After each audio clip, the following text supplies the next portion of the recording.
Do you commit to me, this committee, and the Senate as a whole, that any retaliatory conduct against whistleblowers will be disciplined? I do, Senator, and you know well, more than any other member of this committee, that I've been a staunch supporter of whistleblowers and of the False Claims Act during the entire period of my role as a judge as well. Yeah. They never retaliate against those whistleblowers, not in a million years. He's been a staunch supporter. Joining me now, two of those brave whistleblowers, Kyle Seraphin of The Kyle Seraphin Show, and Steve Friend, author now of the book True Blue, which I would highly recommend. In fact, I'd recommend both of them. Steve, a lot of people may not know this, but this is an anniversary too. This is the 1-year anniversary of the day I got an email to my show from this brave FBI guy saying he's had quite enough. What's wrong with you? What were you thinking? I don't know at this point. I mean, who would have thought that we'd be here right now at this point? But I'm grateful for your generosity, your audience's generosity, and the opportunity to connect with somebody like Kyle. That's definitely, we've separated the wheat from the chaff when it comes to character of people. We have. I applaud you both, as you well know. Kyle, whistleblowers and whistleblower retaliation, the threat of it is real. Obviously, they can pass as many laws as they want saying, no, there won't be any retaliation. But in reality, there is a lot. Explain what it's like for FBI guys such as yourself and Steve and Garrett and others who come forward. So, Jesse, they're playing word games, as they so often do. One of the things they're doing is they'll say, we're going to protect whistleblowers, and then they just go and determine that you're not a whistleblower. So Steve's not a whistleblower. I'm not a whistleblower. Everybody's not a whistleblower if it's inconvenient to the regime. You have to come out and make hearsay claims about a president on a phone call that you didn't get on. That's how you become a real whistleblower, and you go after and do what the deep state wants. So that's part of it, because I've already been adjudicated in multiple forums as not a whistleblower. That's the first piece. And the second piece, which is probably so critical, is that they're going to make the argument that there's a law in place and then there's no teeth in that law. So what is the punishment that's laid out under the Whistleblower Protection Acts? There's none. There's literally none. It says you shall not do these things. You must not. And the answer to that is if you do, then you face no scrutiny. So that's the big problem, is that when you write a law with no teeth in it, it's just an administrative sort of guideline, and they don't feel any pressure to comply with it. They feel actually very vindicated by just doing whatever they want, and then they just rule you, well, you're just not inside the circle of the people we're talking about. Steve, have you guys heard from others? Obviously, I don't want details, thinking about coming forward, because we really need a lot more of you. I'm glad you guys are the vanguard, but we need a lot more from not just the FBI, every branch of this government coming forward and saying how bad it is and having their story told, and there just aren't that many. I have heard from quite a few, actually. I think that they see what's happened to people like myself and Kyle and Garrett, and there's a tremendous amount of fear here. Look, we faced a lot of retribution now at the hands of the federal government. Look, Garrett's story deserves to be told. I mean, look, that guy, his transfer was facilitated just to leave him homeless and without his household goods. Myself, my medical information was leaked to the New York Times. They tried to put a gag order on me to prevent me from communicating with an attorney, and then set me up for a felony where they could execute a search warrant and arrest warrant at my house. So this is definitely an out-of-control system that's targeting individuals, and you need to look no further than the recent training that we've learned about that has been brought to us by insiders. And that is the fact that the FBI has combined its training on whistleblowing with insider threat. They used to be separate. They used to be identifying Robert Hanson's and then learning how to be a proper whistleblower and do it the legal way. They've now combined it, and the message is very clear here. They want people within the FBI to be on the lookout for whistleblowers and identify them and bring them forward. Oh, that definitely doesn't sound like a secret state police agency at all, does it, Kyle? Not at all.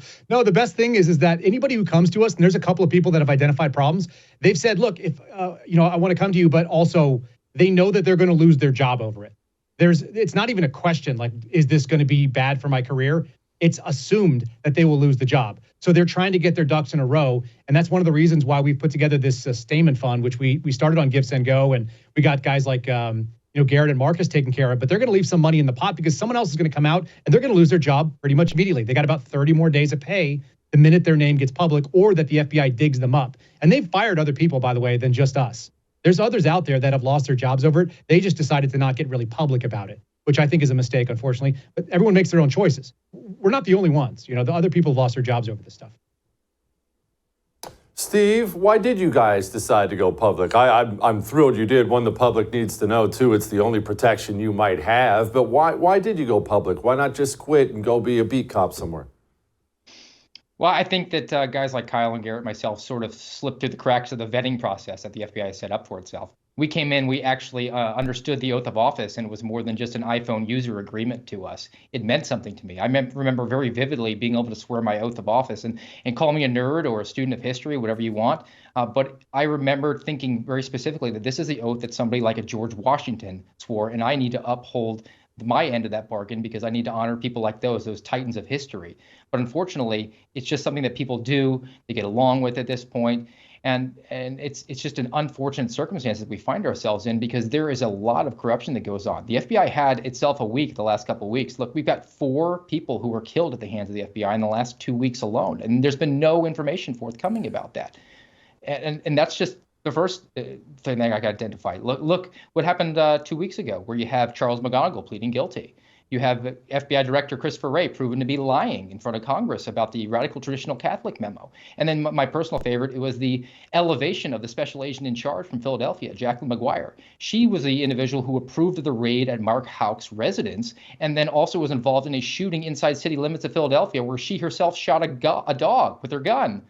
Now she's been elevated to executive assistant director over training, so she will have the honor of giving guns to new agents when she doesn't even know the deadly force policy herself. It's so corrupt and terrible. It's beyond belief. God. Okay, speaking of how corrupt and terrible it is, Kyle, it's not just that we're in a bad spot. It feels like we're a million miles away from a good spot. For instance, we have January 6 people who committed misdemeanors thrown in dark holes for years. And Elvis Chan took his position at the Federal Bureau of Investigation and used it to politic on behalf of the President of the United States of America, having a damaging story censored by social media companies. He's not only not behind bars somewhere, he's living a life of luxury. Yeah, it seems like the Bureau loves compromised agents.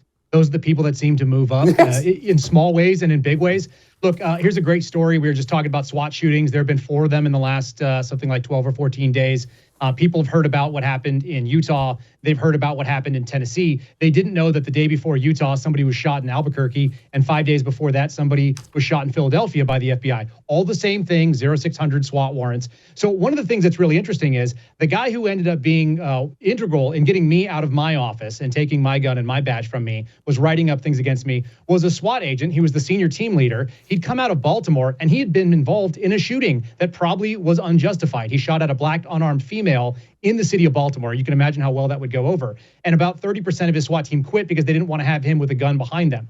But that guy is in charge of the senior team at the Albuquerque SWAT tactics. He's the guy who's the lead tactics instructor and the guy who signs off on all the SWAT warrants. So they love these sort of people in minor and greater compromised positions. Elvis Chan's a great example of it. We talked about Jackie McGuire, who shot a dog in Philadelphia. She's now in charge of training division. So if you got a little bit of dirt on you, they know you're going to do what you're told because they've got that easy sort of strike to knock you out and take you out of your pension and the paycheck that you've had. And they don't have any other plans. Like most federal agents don't have another plan. They don't have a backup like Steve. Like Steve and I didn't have a backup either, but we also kind of looked around and went like, do I want all of the tyranny or sort of like this really expensive freedom I'm going to get? And we just stepped off into the void and said, that's okay. We've always forged our own way. We'll do it again. You want to watch our special on George Washington? It's freaking awesome. Well, you can. All you have to do is become a First TV supporter. That gives you access to all of our specials on demand, and it's cake. All you have to go to is thefirsttv.com/support. Thefirsttv.com/support. Become a supporter. Enjoy learning about George Washington.